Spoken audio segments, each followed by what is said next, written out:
So what advice do I have for college graduates? Certainly, I'd invite you to apply for a job at SolarCity or Tesla or SpaceX. And if not, then if that doesn't work for whatever reason, then apply to jobs at other companies in that arena or try starting a company.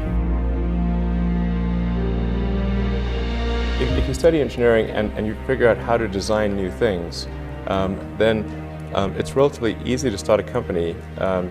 You just need to get a few like-minded people with you. Although I have to say that the space business is quite hard to start a company in the space business because it's such a capital-intensive business. So it may be better to do something in solar power, or if you're going to do it in cars, do it as kind of a component supplier for cars or something like that. Musk has college degrees in business and physics, but SpaceX is his first venture in aerospace. How did you get the expertise to be the chief technology officer of a rocket ship company? I do have a physics background. That's helpful as a foundation. And then I read a lot of books and talked to a lot of smart people. Don't just follow the trend. You may have heard me say that it's good to think in terms of the physics approach or first principles, which is, rather than reasoning by analogy, you boil things down to the most fundamental truths you can imagine, and you reason up from there. And this is a good way to figure out if something really makes sense, or if it's just what everybody else is doing. It's hard to think that way. You can't think that way about everything. It takes a lot of effort. But if you're trying to do something new, it's the best way to think. And that framework was developed by physicists to figure out counterintuitive things like quantum mechanics. So it's really a powerful method. And I want to know, what is the one thing that has surprised you about your life? Well, I'm surprised by the whole thing, honestly. I certainly didn't expect to be for any of these things to happen, honestly. Yeah, I just I knew I wanted to be involved in technology, and in fact, the only reason I started a company back in '95, an internet company, was because I couldn't get it. There were only a few internet companies, and I couldn't get a job at any of them. So I tried to get a job at Netscape, and sent my resume in and tried hanging out in the lobby, but I was too shy to talk to anyone. And then I was like, okay, well, I guess I'll have to start a company because I can't get a job anywhere. Thank you.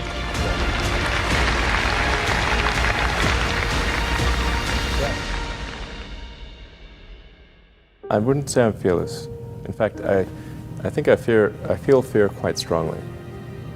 But if what we're doing is, what I'm doing is, I think is important enough, then I just override the fear. Mm-hmm. So, but it's not as though I feel like more strongly than I would like. I think also people tend to overweight risk on a personal level. It's one thing if you've got, a mortgage to pay and kids to support, and that if you were to deviate from your job, how are you going to feed your family and pay the rent? And okay, that's understandable. But let's say you're young and you're just coming out of college or coming out of high school or whatever. What do you risk?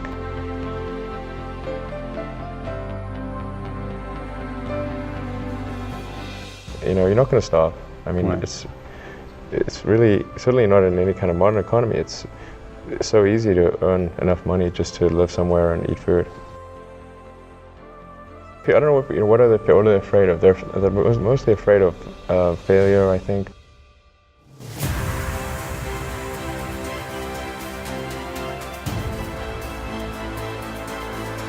People should be less risk averse when there's not much at risk.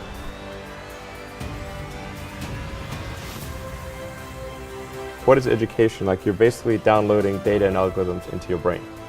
And it's actually amazingly bad in conventional education. Because it shouldn't be like this huge chore. Like, the more you can gamify the process of learning, the better.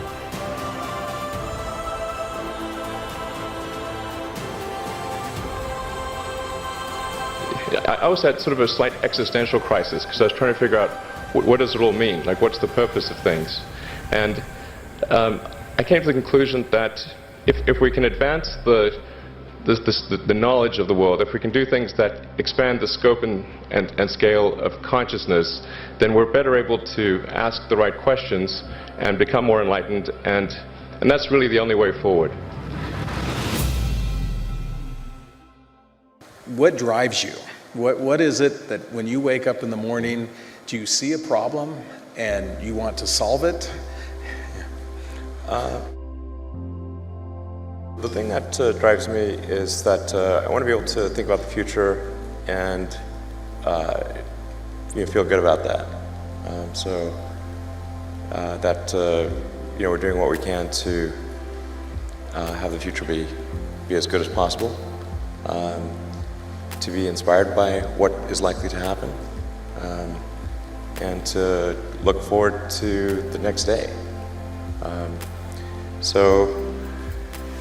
That's what really drives me, is trying to figure out how to make sure that things are great and going to be so, and that's the underlying principle behind Tesla and SpaceX. Is that I think it's pretty important that we accelerate the transition to sustainable generation and consumption of energy. It's inevitable, but it matters if it happens sooner or later.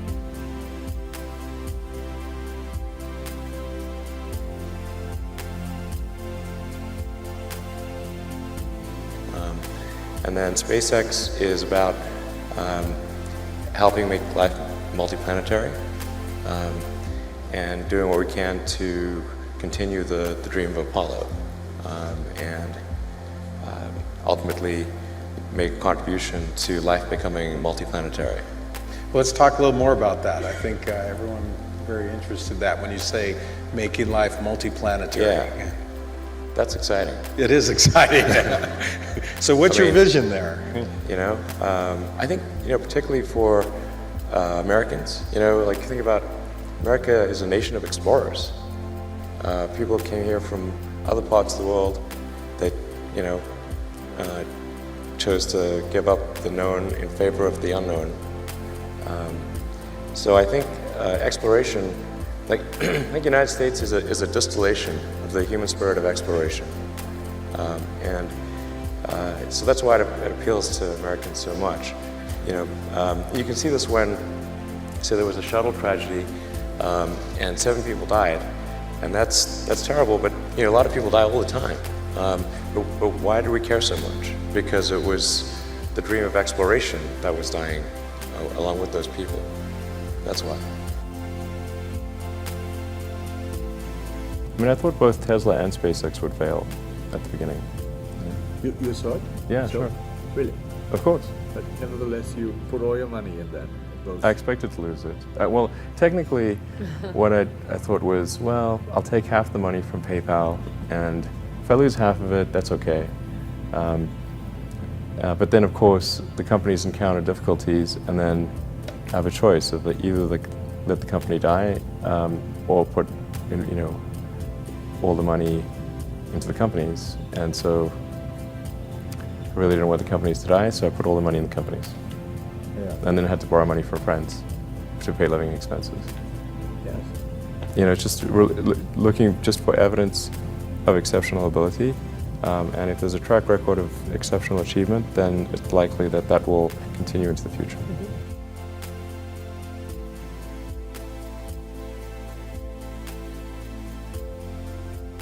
Well, it really depends on the stakes. If the stakes are high, if it's really important, then I will overcome the fear and just do it anyway.